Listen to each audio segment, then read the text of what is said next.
Thanks for staying with us. The health minister in the Democratic Republic of Congo has resigned from his post in protest at the presidency's decision last week to take control of the response to the Ebola outbreak in the east of the country.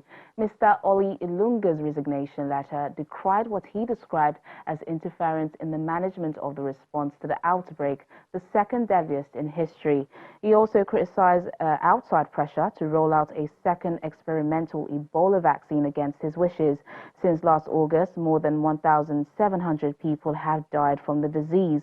Last week, the World Health Organization declared the outbreak an international health emergency.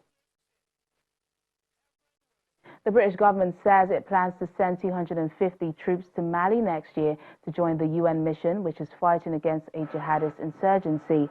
This is the largest British peacekeeping deployment in nearly 3 decades.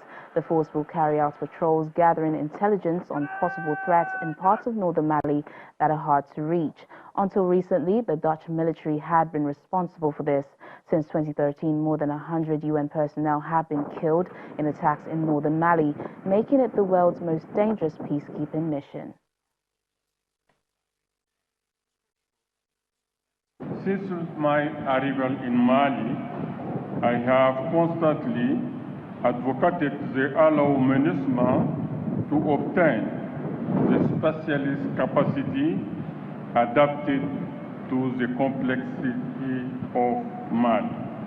We have notably been able to obtain helicopters, convoy protection, speed, and demining that had an imminent impact on our operation on the ground. We do salute the engagement of UK, who remains an essential partner for MINUSMA and for Mali. Well, the United Kingdom is going to be making a new contribution to MINUSMA next year. We will be giving 250 highly trained personnel. We will also be not putting any caveats on their use, so that we can have them doing things at quite long range. They'll form a long-range reconnaissance team, and I think that will really help with the effort that is being made here and having an effect on the ground, being able to build resilience and rapport with particular communities and combat the threat. Now, a Gambian army officer has accused former President Yahya Jammeh of ordering the murder of a journalist, Dada Haidara. Mr. Haidara, who was the editor of the local daily The Point newspaper and a correspondent for AFP, was killed in 2004. While giving his testimony to a Truth Commission, Lieutenant Malik Jatta says that after the killing, his commanding officer gave him an envelope containing US dollars, which he said was a sign of appreciation from the big man, a reference to Mr. Jammeh.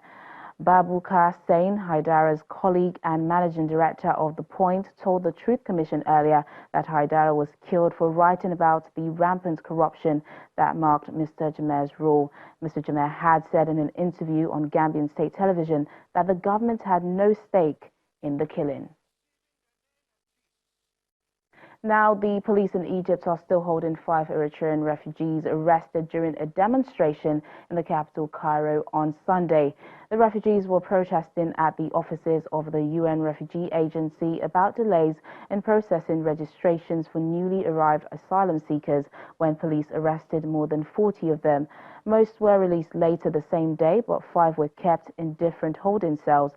Reports say that the police are trying to find out who organized the demonstration.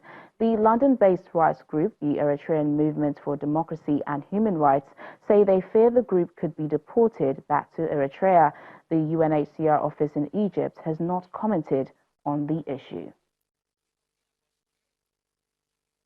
Now, the Food and Agriculture Organization of the United Nations says some 1.6 million people in cyclone-stricken areas of Mozambique are at risk of food insecurity at least until September 2019.